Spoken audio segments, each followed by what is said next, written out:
The headlines.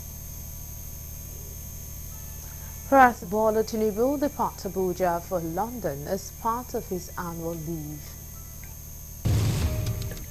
The Senate shuts down a bill seeking to license the operation and practice of private investigators in Nigeria.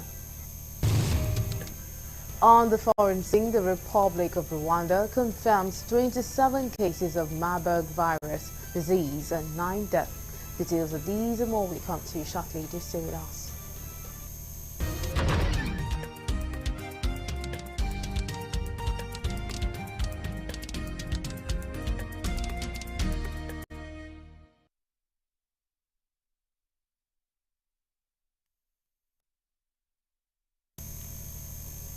And now the news in full. President Bola Tinubu will on Wednesday, which is today, depart Abuja for London, the United Kingdom, for 2 weeks.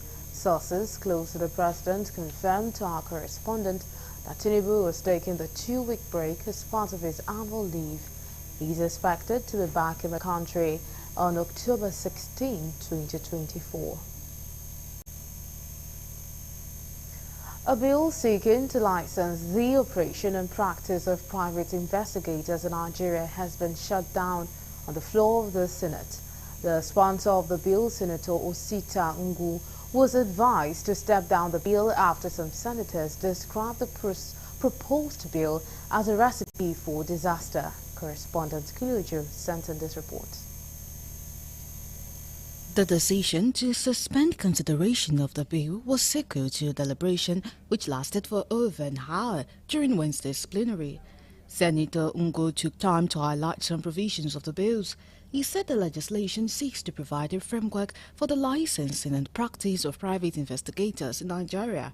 The bill also seeks to provide for a system of regulation, control and conduct of the practice so as to ensure professional standards. Regulated access, use and brokerage of confidential information may result in serious socio-economic and even political consequences. A legislative framework will provide much needed clarity and consistency in regulation of the information gathering practices of private investigators. While Senators Victor Ume, Larry Oyewumi and Senator Mohammed Mongono spoke in support of the bill, Senator Adams Oshomole, Emmanuel Abbas and Saliu Mustafa said the idea of spying into the private lives of Nigerians is something that is in bad state. That this bill, for all intents and purposes, is desirable. We should be able to support it and pass it. The licensing of these people should be able to regulate the conduct of people so licensed. It's not for witch hunting or somebody going to investigate anybody at his whims and caprices. The court can make use of the evidence produced by a private investigator. Effort of this private investigator is very complementary in many dimensions, and this will assist our businessmen in the area mentioned by the mover, in terms of fraud prevention, insurance fraud, aviation, and many more. Even in bank charges, we have employed so many of them. But since the bill is just trying to regulate the activities of these private investigators, I think it's a right step in the right direction. I think that it would be risky to license anyone to have the right to approach any one of us and ask certain questions because the law has empowered him so to do. It will just be a license for extortion, a license for blackmail, and unnecessary rivalry, and it will not be controllable. I'm against the bill because if you are asking people to go and be licensed, I presently practice private investigation in this country. I investigated a lot of people in this country as a forensic accountant. I cannot go for another under another regulatory agency for me to be licensed to practice. I give evidence in court, and lawyers can investigate and give evidence in court. So we don't need to put people to go into another round of requirement to go and be licensed before they practice. After a heated deliberation, President of the Senate, Godswill Akpabio, advised the sponsor of the bill to step down the bill and consult further with the senators who have raised concerns about the bill. A country where we have numerous wives, and then any of the wives can approach a private investigator, and they will bring very false evidence against you. And at the end of the day, you end up being scandalized. Social media will take that report as if the report is true. But however, I want to urge a view of the divergence of views and the concerns raised by your colleagues. Do you want to reject this and then represent it so that we just step it down? Working on this bill, the issue you raised now was one of my major concerns. Somebody said that several men will not be very comfortable with it because it will impinge on their freedom of going to the other way. So, Mr. President, well, let me go back and rework it and also consult more of my colleagues. Meanwhile, a bill seeking to establish a Federal University of Agriculture and Tropical Studies, Irabiji, Osun State, passed second reading on the floor of the Senate. The bill, which was introduced for the first time on Wednesday, equally passed second reading without much debate. Sponsored by the leader of the Senate, Opeyemi Bamidele, the bill was given accelerated passage and sent to the Senate Committee on Tertiary Education and Trust Fund to report back in 3 weeks. One noticeable feature in the development of universities in Nigeria is the emergence of specialized universities. Most of these focus on science and technology, hence the need to establish the Federal University of Agriculture and Tropical Studies, Irabiji, Osun State, to increase the number of agricultural universities. This will help the back-to-land policy of the federal government to ensure the diversification of our national economy. Distinguished colleagues, a bill for an act to establish the Federal University of Agriculture and Tropical Studies, Irabiji, Osun State, and make comprehensive provisions for its due management and administration and for related matters 2024 SB 569. Second reading taken. The bill, if passed into law and assented to by the President, Osun State will be having 3 federal universities, first of 8 in the country.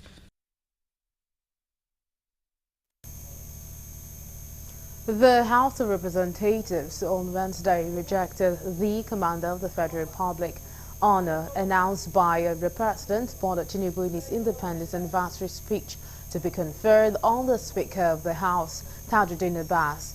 The House also called on President Bola Tinubu to confer on the office of the Speaker the national honor of Grand Commander of the Order of the Niger, GCON, insisting that the officer of the Speaker is higher than that of the Chief Justice of Nigeria, who is to be conferred with GCON. This followed the adoption of a motion moved by the deputy spokesperson of the House, Philip Agbese, with 248 orders during plenary in Abuja.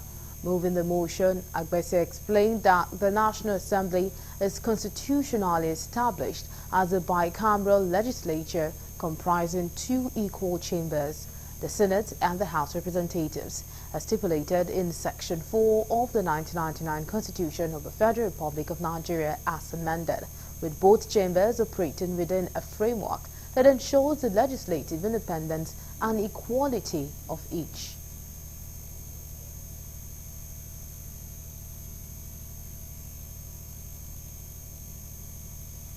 Meanwhile, about 10 people lost their lives at a road traffic accident at Abule-Osun in Ward E on Iba along Lagos-Badagry Expressway, Lagos, late last night around 11 p.m. Information gathered indicated that a Toyota Sienna bus laden to capacity with passengers from the eastern part of the country was involved in a road accident with a stationary Sasham truck. The truck laden with grenades broke down on the road, occupying about half of the carriageway, while the Toyota Sienna on top speed crashed into the stationary truck from behind. 10 people lost their lives to the unfortunate incident, while 3 were critically injured. The dead passengers include 3 male adults, 4 female adults, 2 female children, 1 male child. The injured passengers were rescued and taken to a nearby hospital by officials of the Federal Road Safety Corps before arrival of the officials of LRT. You're still on to Galaxy News. We'll quickly go on a break and when we return, the news continues. To stay with us.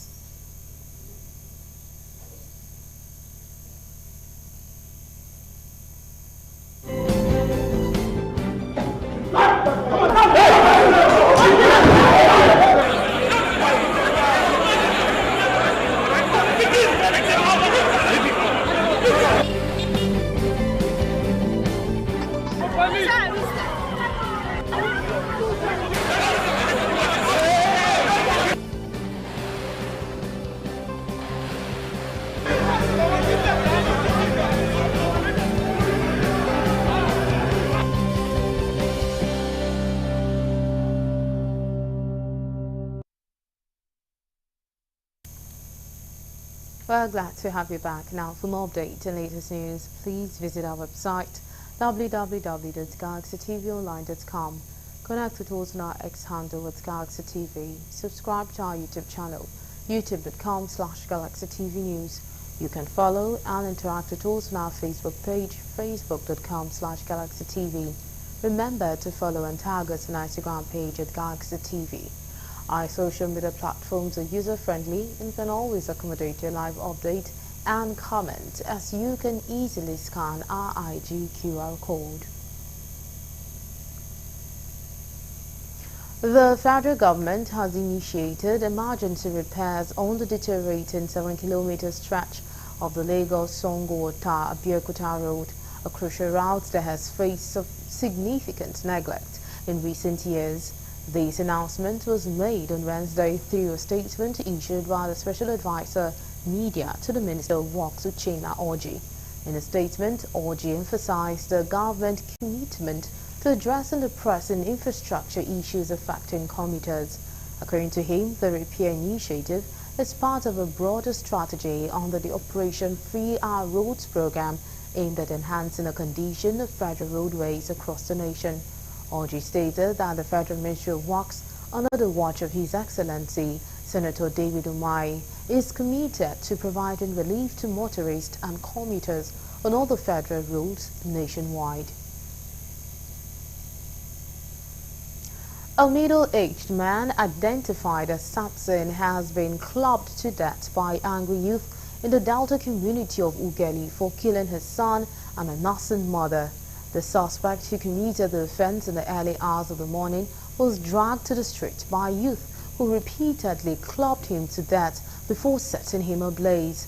Although the suspect was said to be having mental health challenges, but the angry youth decided to take laws into their hands through jungle justice. When contacted, the Delta Police Command spokesperson, Edafe Bright, condemned the killing by the youth as he promised the police command to arrest the perpetrators.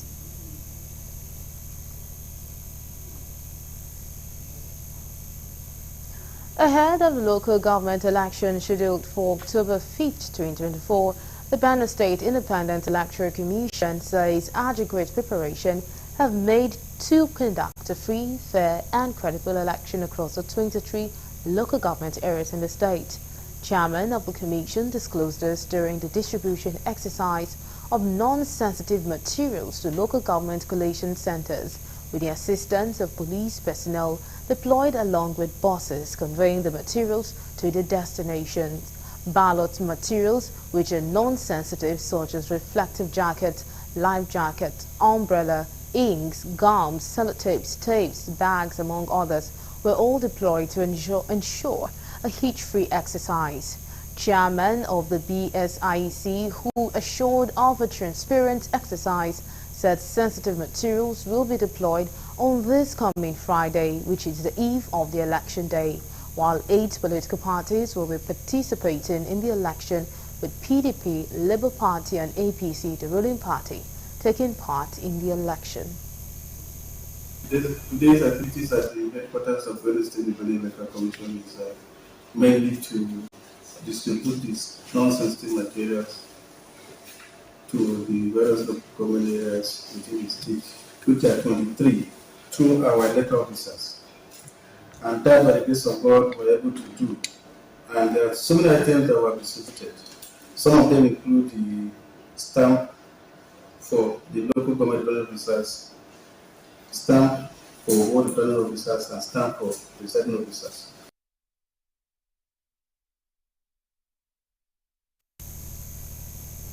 The Nigerian National Petroleum Company Limited has again failed to begin full production at the Port Harcourt refinery in Rivers State.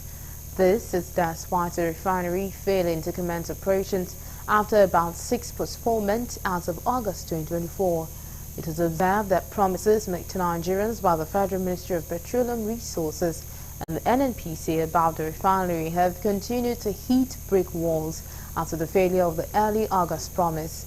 The Chief Financial Officer of the NNPC, Umar Ajia, said the Port Harcourt refinery will commence operations in September 2024. Speaking to journalists in August, Ajia had said petroleum products will be ready for testing before being supplied to the domestic market in September. As September ended 2 days ago, the NNPC did not give an update about the refinery. Leaders of some civil society organizations in Edo State have taken to the streets of Benin City, the state capital, to protest over the present economic challenges. The CSO leaders who are displaying the End Bad Governance banner to the peaceful protest to markets in the state capital, where they expressed their displeasure over the policies of the federal government.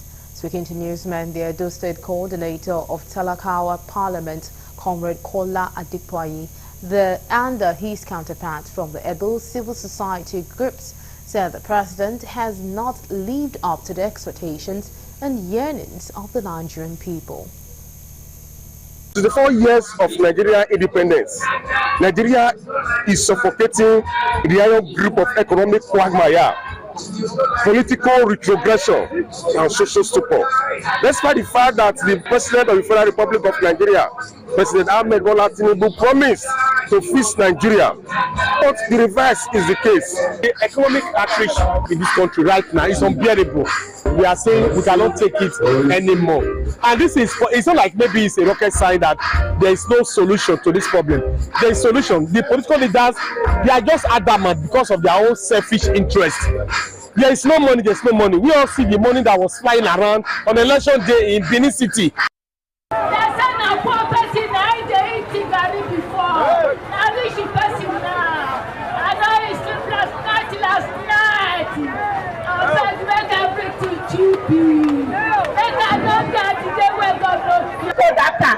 When we get primary school, when we stay like this, we can go to big plate of rice, we will carry my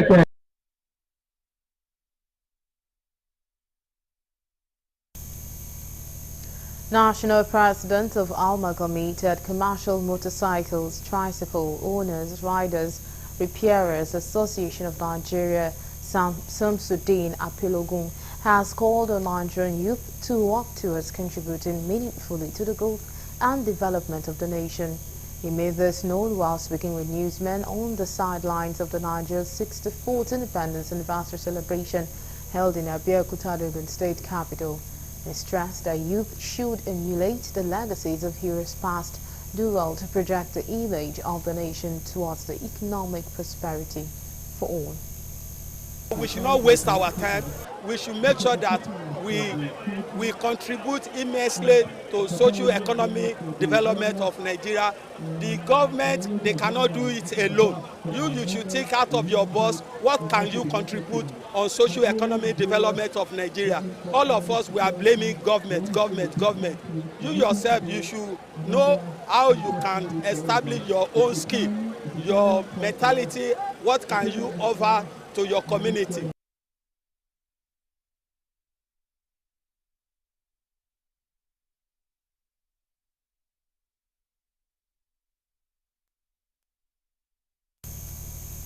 We're now quickly going to break, and when we return, the news continues. Just stay with us.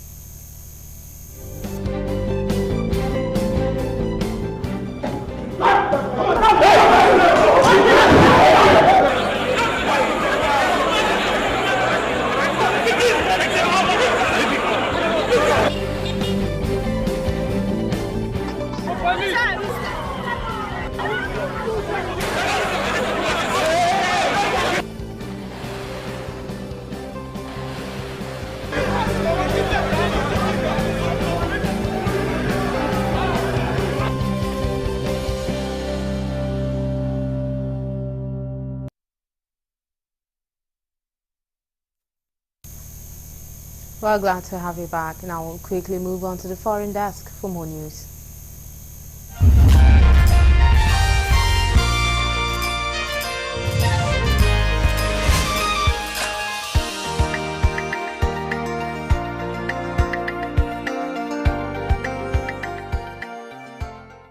This is news from the international scene. The Africa Centers for Disease Control and Prevention said the Republic of Rwanda has confirmed 27 cases of Marburg virus disease and 9 deaths as of September 30, 2024. The Africa CDC made this known in a press statement. The Ministry of Health of the Republic of Rwanda declared a Marburg virus disease outbreak on September 27, 2024. The center said, as of September 30, 27 confirmed cases and 9 deaths have been reported. Most of the cases are healthcare workers. Over 297 contacts have been registered and are under follow-up.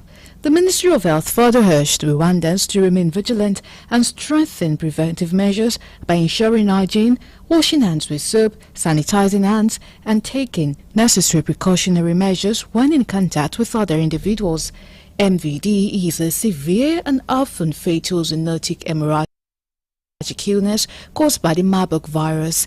The virus is usually transmitted to humans from fruit bat. Human-to-human transmission occurs through direct contact with an infected person's body fluid or with equipment and materials contaminated with infectious blood or tissues.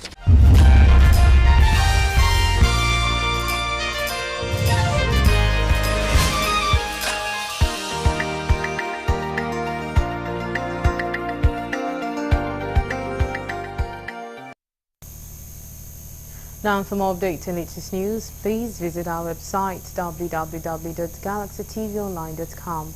Connect with us on our X handle at Galaxy TV. Subscribe to our YouTube channel, youtube.com/GalaxyTVNews. You can follow and interact with us on our Facebook page, facebook.com/GalaxyTV. Remember to follow and tag us on our Instagram page at Galaxy TV. Our social media platforms are user-friendly and can always accommodate your live updates and comment, as you can easily scan our IG QR code. And that's all we have on Galaxy News. Thank you so much.